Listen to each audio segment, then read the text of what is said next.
Good morning. I'm Ron Miscavige, and this is another life lesson. So welcome to the show, and without any further ado, let's get into it. I think I have an important lesson for you this morning, because this is an experience that I had early in my life, and it's really helped me with just about every aspect of it.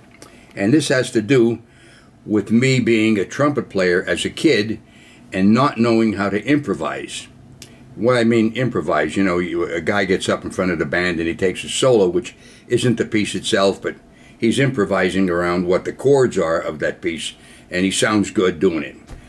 Now, I didn't know how to do this. I was a good trumpet player. I had a good tone, which is a very valuable thing, because if you have a bad tone, you're a pain in the ass to everybody around you when you rehearse. But almost from the first time I ever picked up a horn, I could get a good tone out of it. So that I could do, and I could play pretty good, but I just didn't know how to improvise.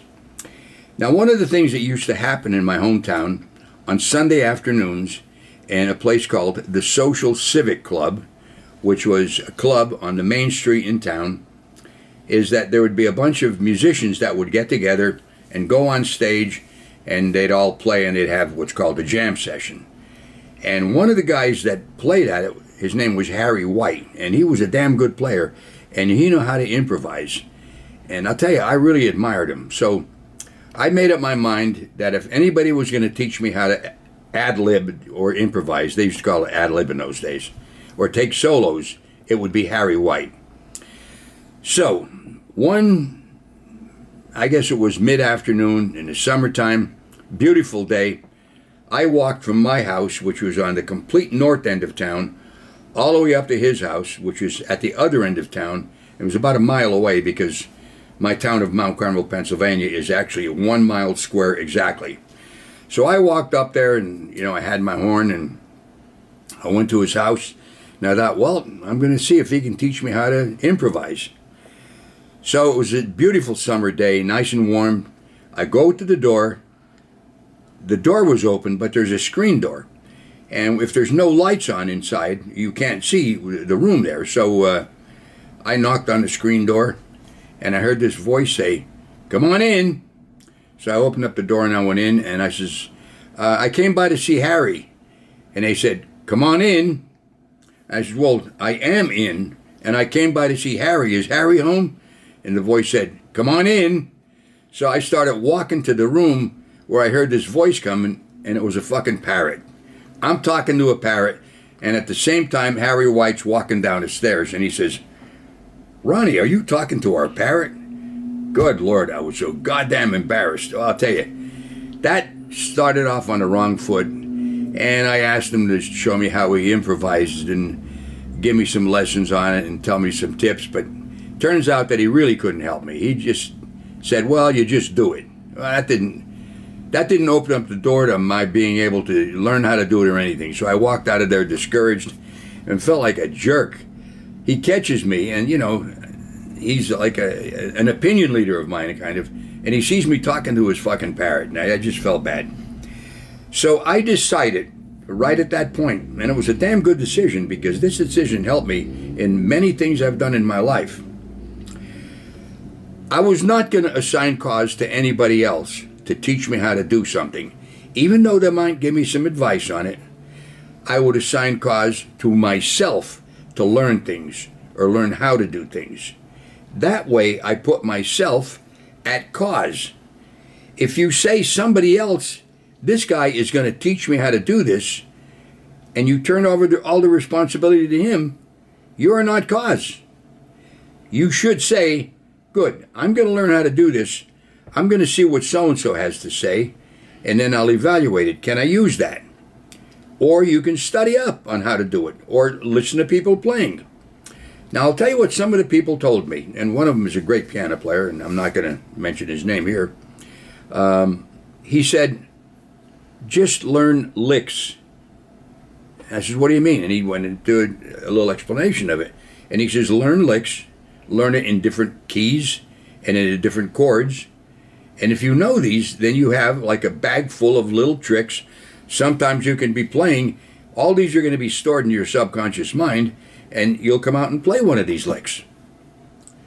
Now that made sense to me, so that's what I started doing. Now, I should explain, and I'll play some, and I'll show you what a lick is.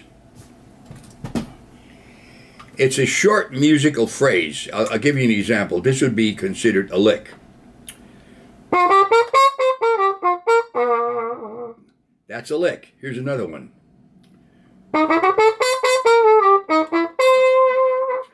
You get the idea. They're just short little things, and they call them licks.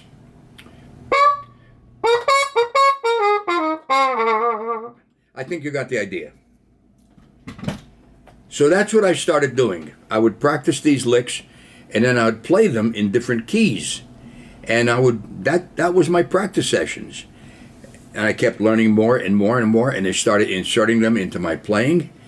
And the next thing you know, I am able to improvise. But it all started with the decision to assign cause to learn this to myself, not to somebody else. And that's my advice for today. And the other advice is this. If you're going to go to see somebody who you have a lot of respect for, and you don't want to become or look like an ass in front of them, don't talk to a fucking parrot.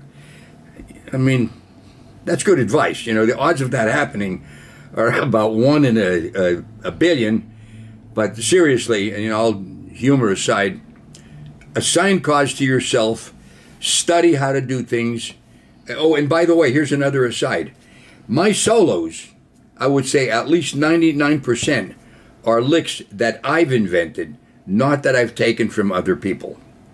So that proved it out to me that this works, and I'm passing that, which I consider to be valuable information on to you.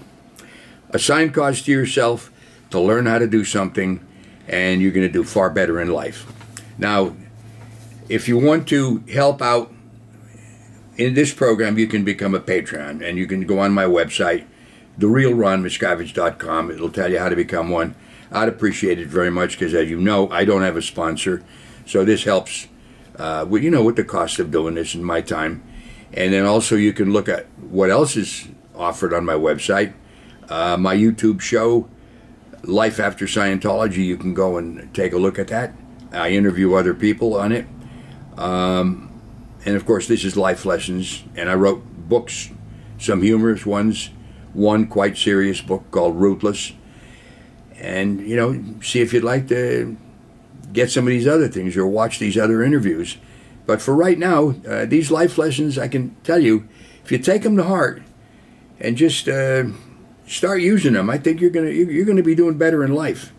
And get other people to watch this, okay? So that's it for today. That's today's life lesson. I'm Ron Miscavige, and I'm going to see you on the next lesson. Bye-bye for now.